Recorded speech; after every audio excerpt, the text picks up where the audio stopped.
and we'll have another briefing just before that. Thank you all very much for your cooperation. So we answered a lot of the questions, and I'm glad you had a good morning. We hope to continue that. We've got another announcement here in just a second. Got a little food going in coffee aisle.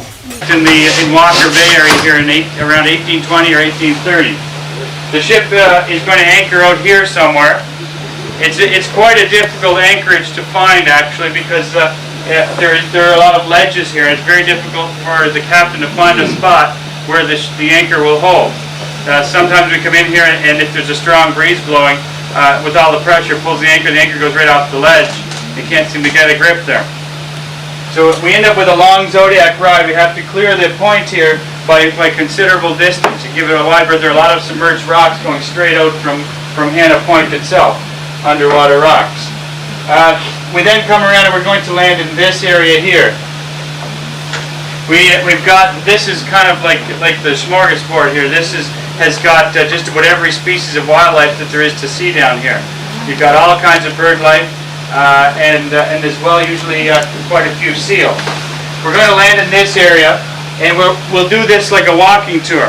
We're going to walk through the site. Up on a rise here, a rocky cliff, we've got southern giant petrels nesting. You can have a look at those. In this area here, we've got a lot of chinstrap penguins. You see that? A lot of chinstrap penguins. There is also, over in this area, a colony usually of gentoo penguins living and sharing the same turf. We may have some elephant seals on the beach right here. And as well, we'll walk through this site. Be careful, the walking can be quite tricky in this area. You're going up and down some hills and climbing over some rocks. So you really have to take your time. We'll walk through here, and along this area we should see a lot more penguins. I'm not anticipating a very deep snow here because it's pretty windswept. I'm figuring that it's probably going to be pretty shallow snow, or maybe in many places none at all.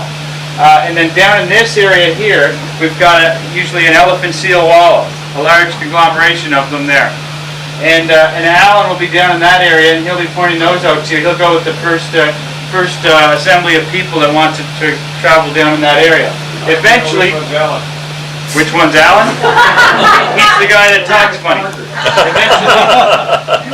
Eventually, you'll be down in this area here is where we plan. That's really shaky. Where we plan to pick you all up.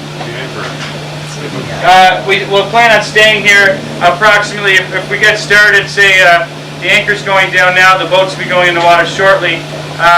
We figure the first boat should be ready to go at about 10 to 11 with Group A. And we'll start. No, sorry, Group B. Group B will go first. We'll pick you up down there as soon as you get there and get you back to the ship for lunch. Basically, we'll be staying here till our last boat back to the ship will be around 1:30. 1:30. Yeah. So the shorter end. It would probably take you 40 minutes. How's the terrain? How's the terrain? This is a not such a bad rise. I won't call it gradual, but I wouldn't call it steep either. This here can be tricky to get through the pass, and we're going to point that out to you, the one to go through. You have to follow that one, because if you go on the higher one, you end up where the giant petrel nests are, and it's very easy to walk right through the nesting area, so we stick to the lower one. All of our landings we assume are wet landings. There's a cliff on this side, so be careful. We're going to stay well down of that ledge.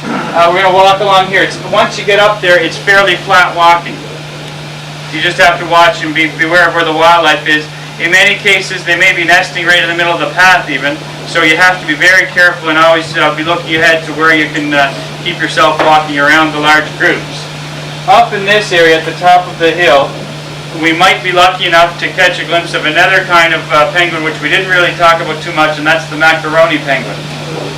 And sometimes it's there, it may be early for it yet. We're hoping we'll see it. And when we do, please everybody's going to want to have a look. Please don't crowd around the one macaroni penguin too much. You'll make the other penguins feel left out. He's used to it though, he's used to being a star. What often happens, and we'll have a staff member there to make sure this doesn't happen, but in case they're not, please make sure you keep the distance. What often happens is the circle gets smaller and smaller until you've got the thing completely surrounded. This is a nice area to walk down. You've got some imperial cormorants nesting down there as well. And then as well we travel through this area. For those of you that want to go back to the ship from here, you don't want to do the full walk, let us know. We can do that also. So it's a little bit of a logistical thing, but just let us know, that way we'll know roughly how many people want to do that, and we can keep track of them as they're going back to the ship. The boats are basically going to move over to this side as soon as we've got all the passengers ashore, but we'll keep one boat near this shore for those that want to come back to the ship from there. It is well worth the walk though. What's the temperature? The temperature outside is about 2 degrees Celsius, which is about 36 Fahrenheit. Now, I see, can't see it from here, but from the bridge looking in with the binoculars, it looked like there may have been some katabatic wind developed there coming down off the glacier. I saw some whitecaps in the bay there. So it may be a cool ride in, but once you get in, you start walking with this kind of sun, it's gonna warm up fairly quickly. So you folks, you've done one landing now, you can start judging yourselves how to regulate the layers and all that sort of thing. Again, it's best to wear it and then take it off and put it in your backpack or carry it than to wish you had it. And if we take a light jacket off of Around 10 to. Round up in a chili, huh? As you may or may not know, we have chili for lunch. Hey! Yeah, chili, tea biscuits, and salad. So what we're going to do, because we want to spend as much time outside on this absolutely glorious day as possible, we're going to have lunch outside. On the beach. Not on the beach. We don't bring food ashore. But so when you come back to the ship at 1:30, head for the stern deck. You'll see Maya and Kevin out there, and they'll have some big vats of chili all ready to go, and some tea biscuits and some salad. We've got a limited amount of seating space though, so once you're done your lunch, you might want to move along and make room for the next people. But basically, as you come on board, we'll get every. Here's the way we come in here.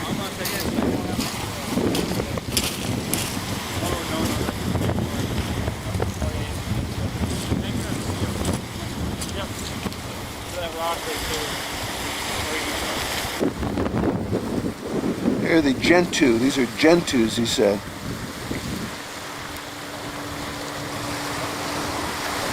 And over beyond the rocks, there's some sleeping walruses. We're going to see a lot more walruses in a little bit.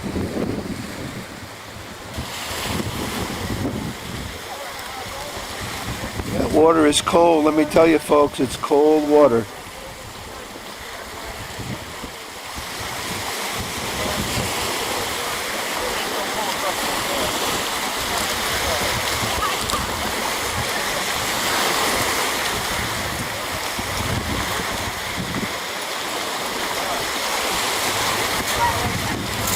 There.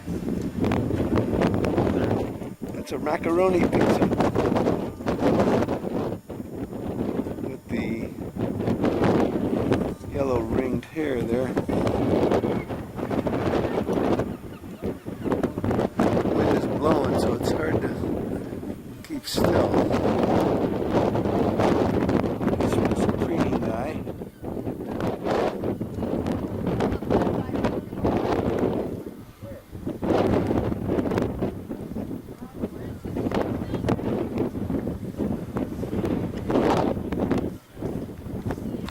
Eruption 29 years ago, almost 30 years ago. This is volcanic rock around here, right? First day of volcanic rock.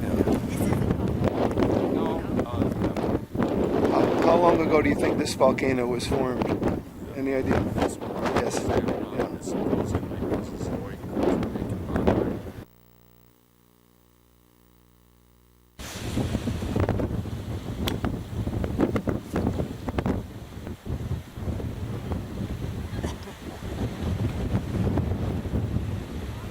Pretty happy seals. That's a good shot of our boat. Still another one taking off right now. It's a long passage in here.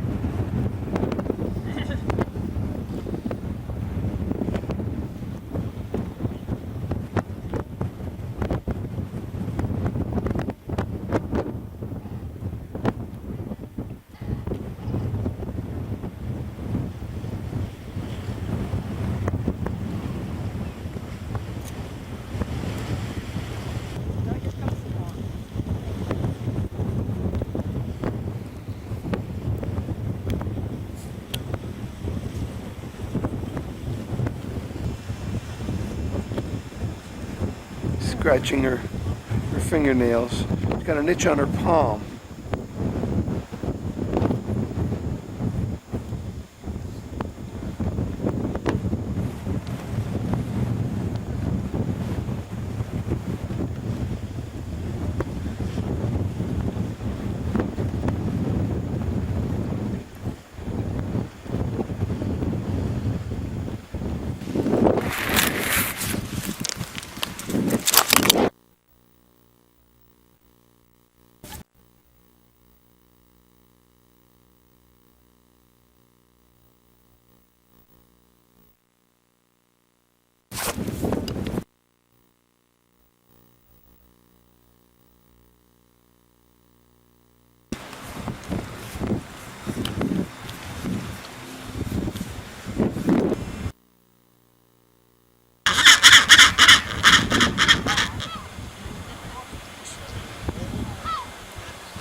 Giant petrels nest all through here, which is why we really want to stay to the side because they get agitated so easily. They're on eggs at this point.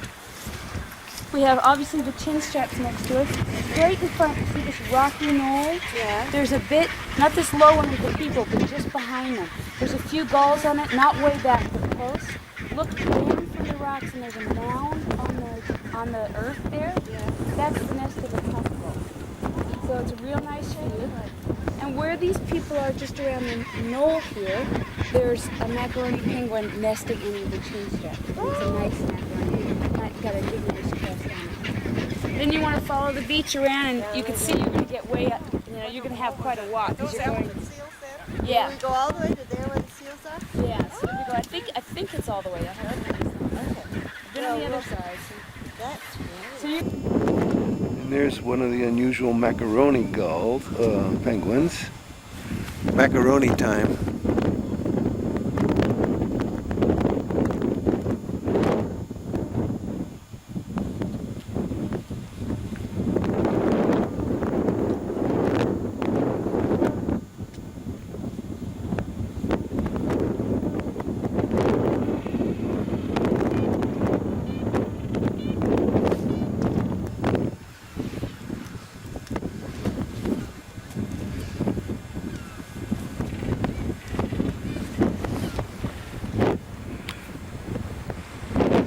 That's the, there's a name for that slit right there that opens up so for the egg to fit in there to keep it warm next to the skin. Both the female and the male have that same spot. Getting cold. Still bringing people in, it looks like. A little panorama of the area. Penguins everywhere. Oh, this guy's giving me a little display. Well, he's got no egg. Where's your egg?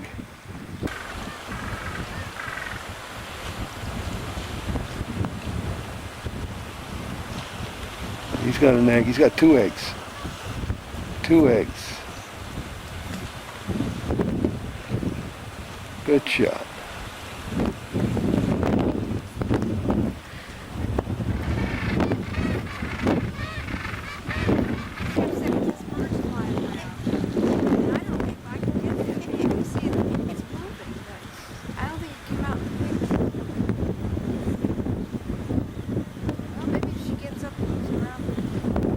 Oh, she's keeping it there, I think.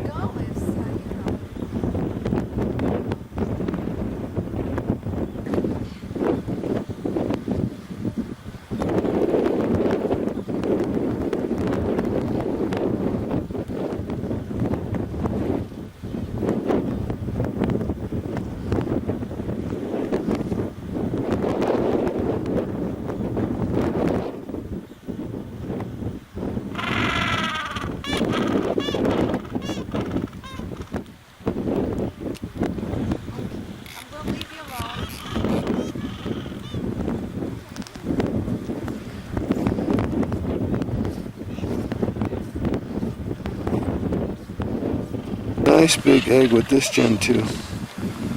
Very good. Pretty egg.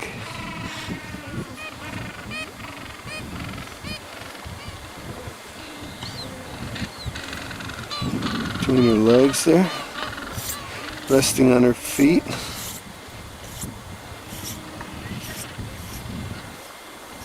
Good shot. Oh, she's got 2 eggs in there. There's at least 2.